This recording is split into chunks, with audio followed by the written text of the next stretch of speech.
Continuamos a nossa reflexão no Sermão da Montanha. Cristãos consideram, e pelo menos do período que veio pós-guerra até o início do século XXI, a necessidade de um discurso, de um conteúdo que pudesse trazer um caminho novo, que pudesse trazer uma alternativa de sociedade ao mundo que vivia uma cultura, vamos dizer assim, apocalíptica, uma atividade que desconfortava, que perturbava um período pós-guerra, um período de reconstrução, um período de desilusão. O planeta, com todos os seus povos, necessitando de uma palavra de esperança, necessitando de um horizonte a perseguir, de um objetivo de vida a perseguir. E o Sermão do Monte, ele traz essa resposta, traz essa proposta. Quem trouxe isso de uma maneira impressionante no livro que foi escrito, chamado Contra a Cultura Cristã, foi o reverendo John Stott, que foi pastor da Rainha da Inglaterra, faleceu com 91 anos, um dos maiores escritores bíblicos, e diz que nós somos o povo que pode mostrar essa contracultura, uma mensagem que vai satisfazer o coração do homem, uma mensagem de justiça, uma mensagem da presença do reino de Deus em nossos corações, com a presença de Jesus, e que nós, como comunidade, como cristãos, podemos balizar para uma sociedade perversa e corrupta uma maneira correta de se relacionar com Deus. O Sermão do Monte, ele traz para nós também aspectos éticos, aspectos morais e aspectos práticos da nossa fé cristã que nós precisamos, de alguma maneira, viver e encarnar. A esperança que está à disposição de todos nós, através do Sermão do Monte, ela traz para nós também, no primeiro momento, um sentimento de vergonha. Como é que nós nos afastamos tanto do conteúdo da mensagem do Sermão do Monte, como a igreja hoje está tão desfigurada e vivendo mais, consumindo a fé e a espiritualidade, do que vivendo de fato a radicalidade do Evangelho proposto por Jesus. Permanecemos fiel à nossa identidade cristã e no pensamento e no comportamento. Então, o Sermão do Monte nos traz essa possibilidade de vivermos os mandamentos de Deus, os estatutos de Deus. No livro de Levítico, capítulo 18, de 1 a 4, nós encontramos esse texto. Eu sou o Senhor vosso Deus, não fareis segundo as obras da terra do Egito em que habitastes, e nem fareis segundo as obras da terra de Canaã, para a qual eu vos levo, nem andareis nos seus estatutos, mas eu farei segundo os meus juízos, e os meus estatutos guardareis, para andardes neles.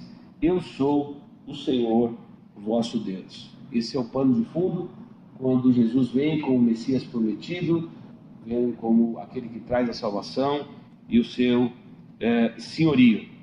E a primeira preocupação de Jesus é que nós não nos assemelhássemos aos judeus legalistas, portanto a religião poderia trazer um péssimo referencial para nós e exemplo a seguirmos.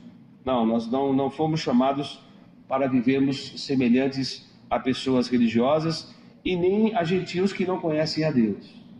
Então, o Sermão do Monte nos traz uma moral que é oposta a uma ética dos escribas e a devoção da piedade hipócrita dos fariseus. Talvez o esboço mais completo de valores cristãos, um padrão ético, uma devoção verdadeira, uma atitude para com o dinheiro e com o poder, uma ambição correta de vida e uma base de construção de relacionamentos que demonstram o estilo de vida que é para ser vivido no reino de Deus.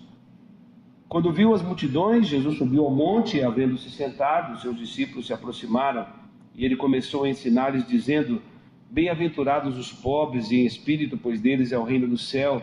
Bem-aventurados os que choram, pois serão consolados. Bem-aventurados os humildes, pois herdarão a terra. Bem-aventurados os que têm fome e sede de justiça, pois serão saciados. Bem-aventurados os misericordiosos, pois alcançarão misericórdia. Bem-aventurados os limpos de coração, pois verão a Deus. Bem-aventurados os pacificadores, pois serão chamados filhos de Deus. Bem-aventurados os perseguidos por causa da justiça, pois deles é o reino do céu.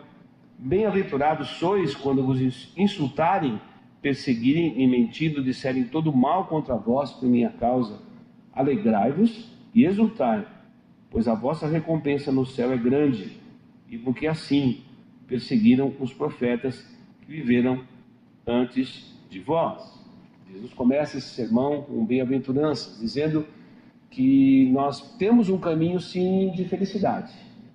Nós seremos felizes se nós tivermos uma visão correta de quem nós somos. Os pobres em espírito, pois deles é o reino do céu. Um caminho de humildade, um caminho de sabermos exatamente quem nós somos. Bem-aventurados os que choram, pois serão consolados. A dor, o choro, presente na experiência humana. Bem-aventurados os humildes, pois herdarão a terra.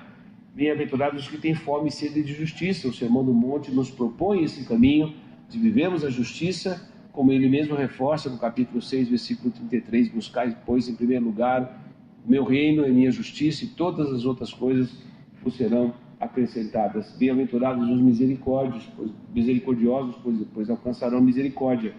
Bem-aventurados os limpos de coração, pois verão a Deus. Pessoas que têm confessado os seus pecados, que têm andado em santidade diante de Deus. Bem-aventurados os pacificadores, pois serão chamados filhos de Deus. Fala também da importância da felicidade que brota da perseguição. Felizes vocês são quando vos insultarem e perseguirem, mentindo, disserem todo mal contra vocês por minha causa. Alegrem-se, exultem, pois a vossa recompensa no céu é grande, e porque assim perseguiam os profetas que viveram antes de vós.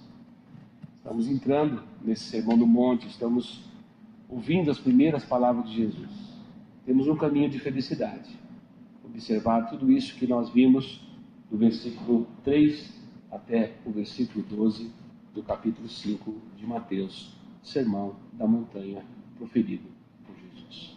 Deus abençoe a todos da TV CMC. tvcmc.com.br é o nosso canal para compartilhar o Evangelho do Reino de Deus e o senhorio de Jesus Cristo.